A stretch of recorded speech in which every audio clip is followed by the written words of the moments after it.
सभी श्रोताओं को मेरा नमस्कार। 91.2 एफएम हेलो हल्द्वानी में मैं डॉक्टर मेघा पंत अंग्रेजी विभाग से, और यहाँ मेरे साथ हैं मेरी सहयोगी नितिका कन्नौजिया अंग्रेजी विभाग से एवं श्रीमती पुष्पा बुडलाकोटी जी हिंदी विभाग से। आज हम उपन्यास सम्राट प्रेमचंद जी के जयंती के अवसर पर चर्चा करने हेतु उपस्थित हुए हैं, जिसमें आप सभी श्रोताओं का हम स्वागत करते हैं। सर्वप्रथम पुष्पा जी हमें प्रेमचंद जी की साहित्यिक रचनाओं में समाज के परिवेश पर प्रकाश डालेंगी। नमस्कार मित्रों, उत्तराखंड मुक्त विश्वविद्यालय के सामुदायिक रेडियो हेलो हल्द्वानी में आपका स्वागत है। मैं पुष्पा बुडलाकोटी हिंदी विभाग से आपको प्रेमचंद की विरासत श्रृंखला में कौन थे प्रेमचंद, उनका जीवन कैसा था, उनका हिंदी साहित्य में क्या योगदान रहा, आज इस संदर्भ में चर्चा करेंगे। प्रेमचंद कौन थे, इस प्रकरण को हम संक्षिप्त रूप में समझते हैं। कथा सम्राट कहे जाने वाले मुंशी प्रेमचंद एक सामाजिक चिंतक थे। प्रेमचंद हिंदी साहित्य के जगत में एक ऐसा प्रतिष्ठित नाम है जो अपनी रचनाओं के माध्यम से सामाजिक विडंबनाओं और समस्याओं को उजागर करते हैं। वे उपन्यासकार, साहित्यकार, नाटककार, बाल साहित्यकार व कई पत्र पत्रिकाओं के संपादक थे। उन्होंने हिंदी गद्य साहित्य में हिंदी उर्दू की भाषाओं में अपना लेखन कार्य किया। प्रेमचंद के व्यक्तित्व की बात करें तो वे एक बहुत संवेदनशील, समझदार, उदार और समाज सेवी व्यक्ति थे। उनकी रचनाएं सामाजिक मुद्दों, समाज के विभिन्न वर्गों की समस्याओं, गरीबी और अशिक्षा जैसे विषयों पर आधारित है। उन्होंने अपनी कहानियों और उपन्यासों के माध्यम से आम जनता के दर्द और दुखों को प्रकट किया और सामाजिक सुधार के लिए उन्हें प्रेरित किया।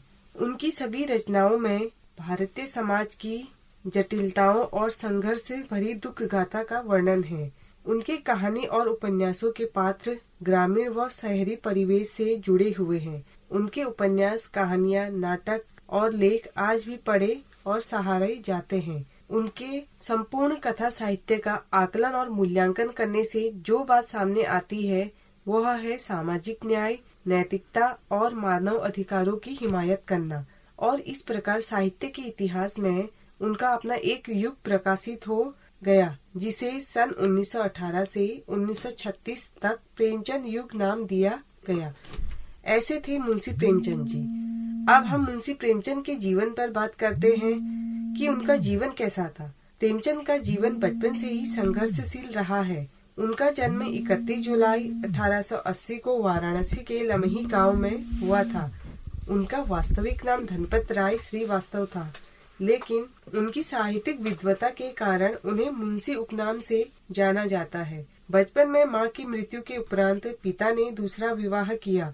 दूसरी मां का व्यवहार उनके प्रति ठीक न था, जिस कारण उनकी पढ़ाई भी प्रभावित होने लगी। तदुपरांत उन्होंने एक पुस्तकालय में नौकरी की और वहां अधिक से अधिक किताबें पढ़ी और अपनी स्नातक की पढ़ाई पूर्ण की। समाज में प्रचलित परंपरा के अनुसार उनका 15 वर्ष की उम्र में विवाह हो गया, परंतु यह विवाह उनके विरुद्ध था। इस बात पर वे अपने पिता को कोसते हुए कहते हैं, पिता ने जीवन के अंतिम वर्षों में एक ठोकर खाई, समय तो गिरे ही, साथ ने मुझे भी डुबा दिया। वह उनकी पत्नी भी उन्हें छोड़कर चली गई और उनके ऊपर अब सौतेली माँ, भाई बहनों का आर्थिक संकट बढ़ गया। इस तरह सौतेली माँ का दुर्व्यवहार, गरीबी, दुखमय जीवन की वास्तविकता को उन्होंने मात्र 16 वर्ष की उम्र में ही भुगत लिया। उनके जीवन के ये कटु अनुभव एक जबरदस्त सच्चाई के साथ उनके कथा साहित्य में झलक उठे। ऐसे संकटपूर्ण की स्थिति में उन्होंने मैट्रिक परीक्षा पास की और विद्यालय में शिक्षक नियुक्त हुए। कुछ समय पश्चात उनका दूसरा विवाह विधवा शिवरानी देवी से हुआ। वह एक शिक्षित व उनके अनुकूल पत्नी थी। इसी क्रम में हम प्रेमचंद को जानने की कोशिश करें तो उनकी सादगी की एक दिलचस्प कहानी है, प्रेमचंद के फटे जूते, जिसका लेखन व्यंग रचनाकार हरिशंकर परसाई ने किया है। परसाई जी का कहना है, एक फोटो में प्रेमचंद अपनी पत्नी के साथ बैठे हुए हैं। उनके एक पैर का जूता फटा है, जिसमें उनका अंगूठा बाहर निकला हुआ है। इससे हमें यह एहसास होता है कि इतनी बड़ी साहित्यिक हस्ती होने के बावजूद भी प्रेमचंद बहुत सरल स्वभाव के व्यक्ति थे। उनके 3 संतानें श्रीपत राय, अमृत राय और कमला थी। उनके बड़े बेटे श्रीपत राय एक सफल संपादक एवं कहानीकार रहे।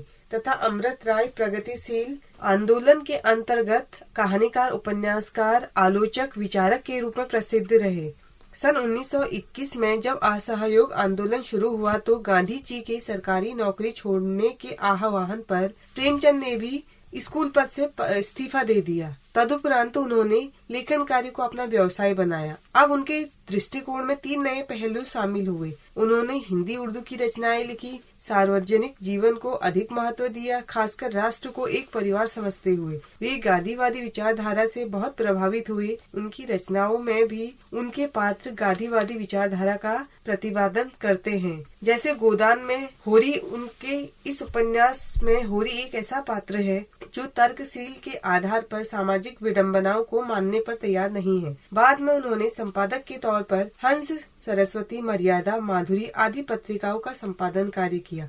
सरस्वती प्रेस भी खरीदा तथा हंस और जागरण पत्रिका निकाली। प्रेस उनके लिए लाभदायक सिद्ध न हुआ तो मोहनलाल भवानी के फिल्म कंपनी में कहानी लेखक के रूप में कार्य करने लगे। फिल्म नगरी भी प्रेमचंद को रास नहीं आई। वेतन छोड़कर बनारस लौट आए। इस तरह अनवरत कार्य करने से उनका स्वास्थ्य निरंतर बिगड़ता चला गया और लंबी बीमारी के बाद 8 अक्टूबर 1936 को उनका निधन हो गया।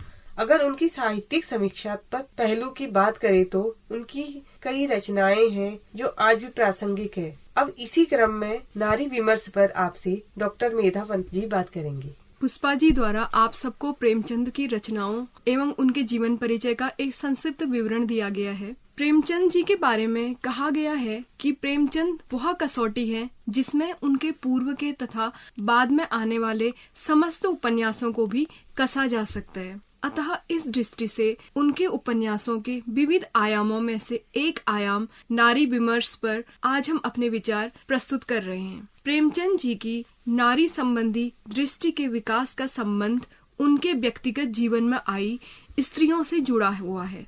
सर्वप्रथम स्त्री की बात करें तो प्रेमचंद जी की माता आनंदी देवी थी, जिनका स्वर्गवास होने के बाद उनके पिता ने दूसरा विवाह कर लिया था। बीमाता का स्वभाव अत्यंत कर्कश था, जिसके परिणाम स्वरूप प्रेमचंद अपना अधिकांश समय घर से बाहर बिताने लगे तथा अंतर्मुखी स्वभाव के हो गए। बालक प्रेमचंद के सिर से पिता का साया बहुत जल्दी उठ गया और पिता की मृत्यु के पश्चात परिवार की सारी जिम्मेदारी उनके ऊपर आ गई। कुछ समय पश्चात विवाह हुआ तो जीवन संगिनी भी ऐसी मिली जो गुण और स्वभाव में उनसे एकदम विपरीत थी। अतः इसका परिणाम यह रहा कि निरंतर कलह बढ़ने के कारण विवाह विच्छेद हो गया।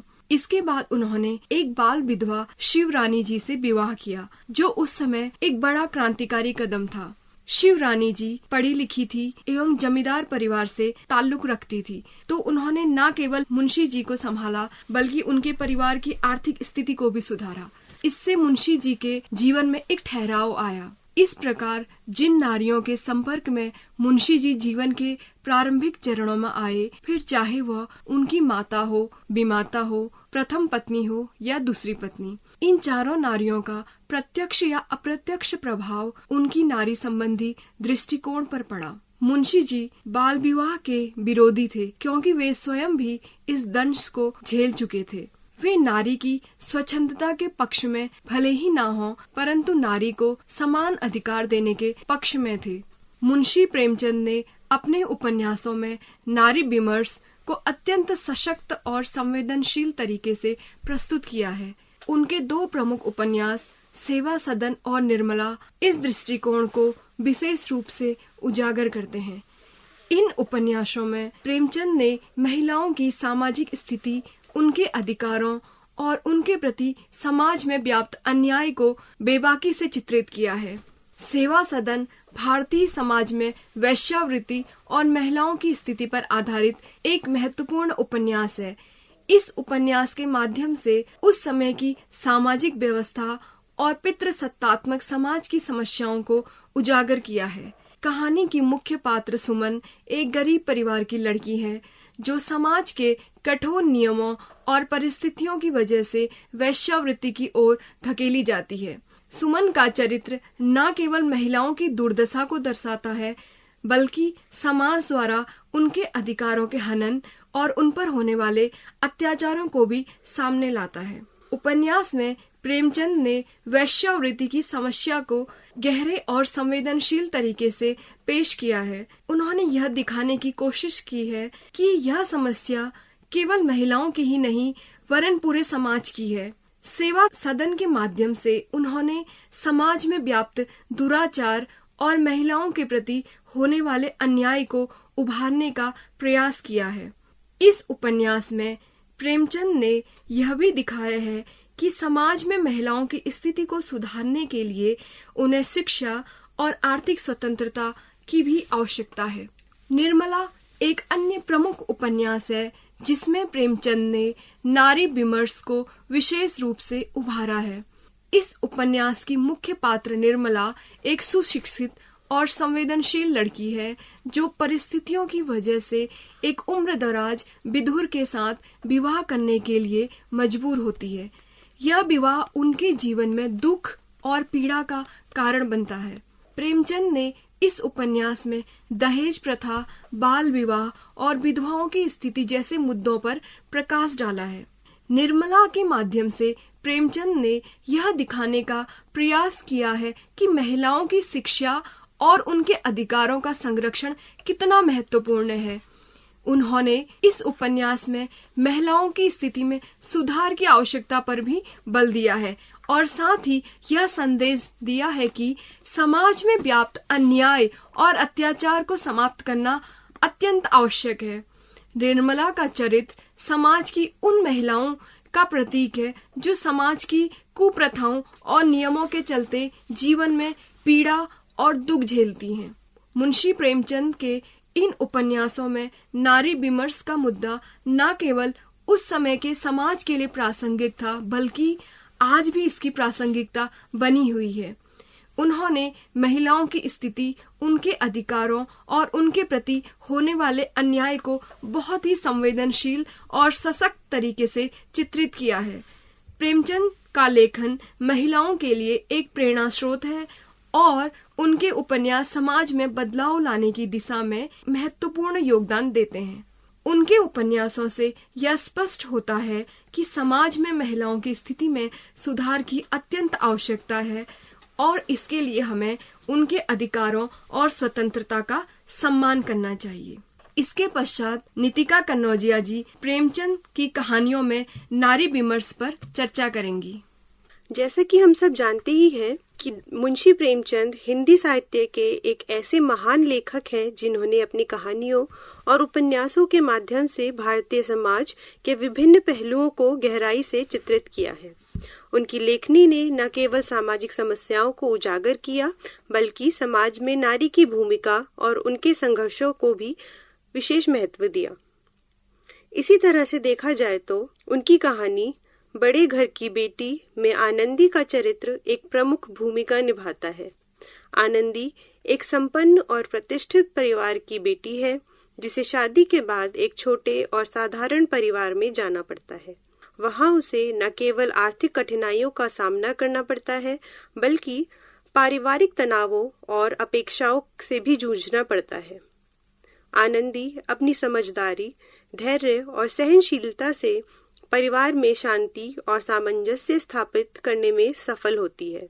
वह अपने ससुराल में होने वाले छोटे छोटे झगड़ों को भी अपनी कुशल वाक्पटुता से सुलझाती है। उसकी व्यवहार कुशलता से प्रभावित होकर परिवार के सदस्य उसे सम्मान देने लगते हैं।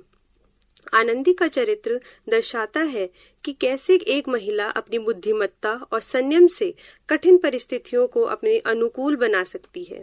वह एक आदर्श बहू और आदर्श पत्नी के रूप में सामने आती है जो न केवल अपने परिवार को एकजुट करने में सफल होती है बल्कि उसके व्यवहार से परिवार की आर्थिक और सामाजिक स्थिति में भी सुधार आता है।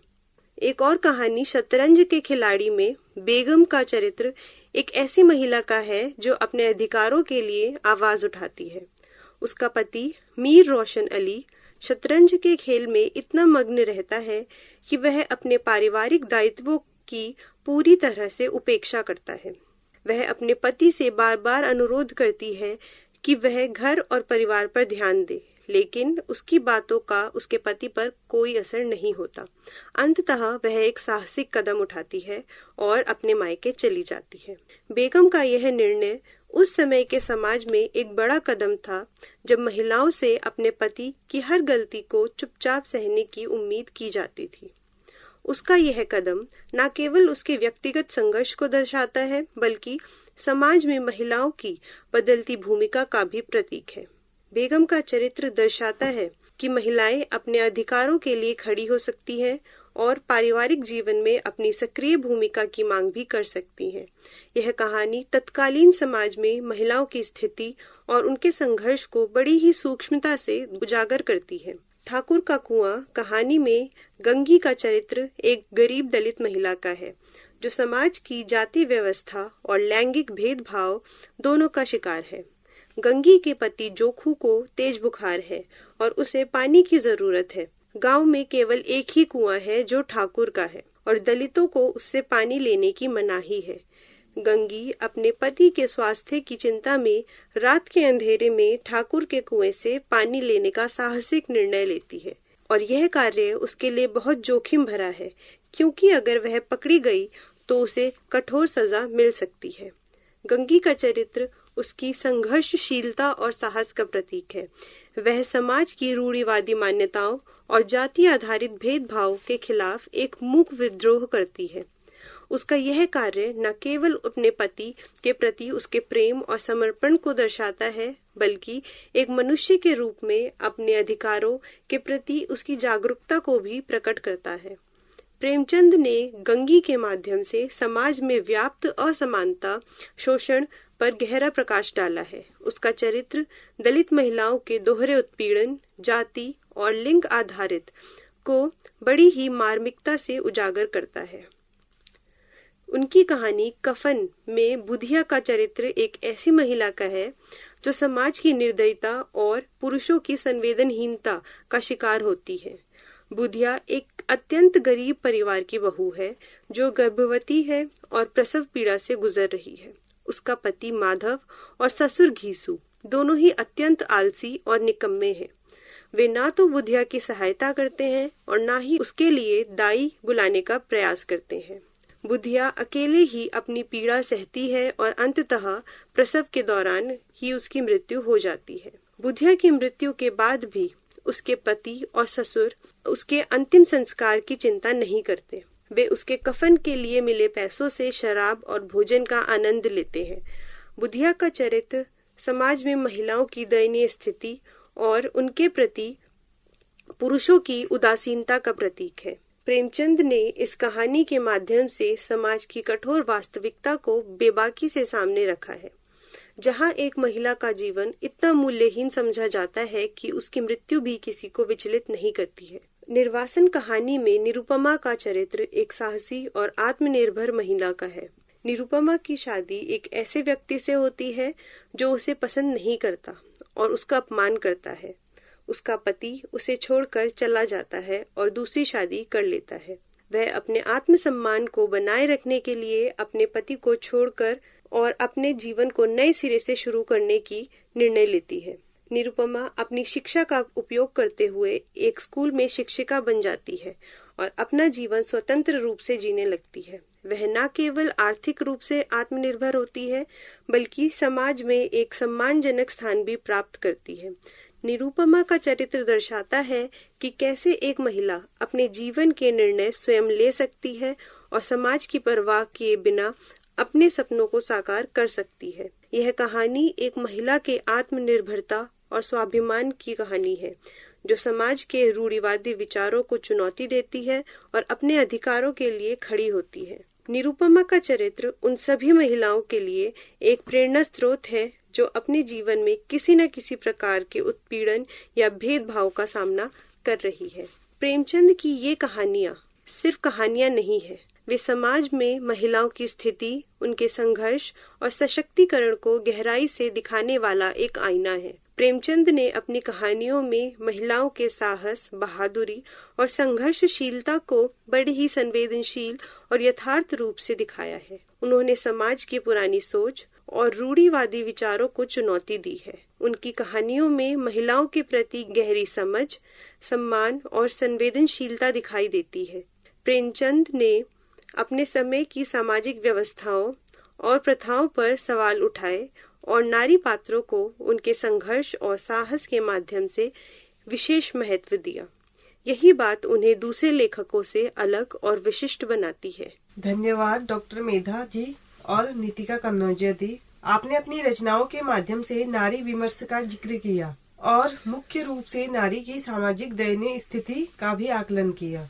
अतः निष्कर्ष रूप में हम कह सकते हैं कि उनकी कहानियों और उपन्यासों में भारतीय समाज के विभिन्न पहलुओं को गहराई से चित्रित किया गया है। उनकी लेखनी ने न केवल सामाजिक समस्याओं को उजागर किया, बल्कि समाज में नारी की भूमिका और उनके संघर्षों को भी विशेष महत्व दिया। उन्होंने समाज में बदलाव लाने के लिए साहित्य को एक शक्तिशाली माध्यम के रूप में अपनाया। प्रेमचंद की सामाजिक दृष्टि ने उनके साहित्य को एक नया आयाम दिया और उन्हें हिंदी साहित्य का उपन्यास सम्राट बना दिया। उनका लेखन आज भी समाज सुधार और मानवीय मूल्यों की प्रेरणा का स्रोत बना हुआ है। तो दोस्तों, प्रेमचंद पर दी गई जानकारी से आप अवगत हो गए होंगे। तो इसी के साथ अब हम आपसे इजाजत लेते हैं। धन्यवाद।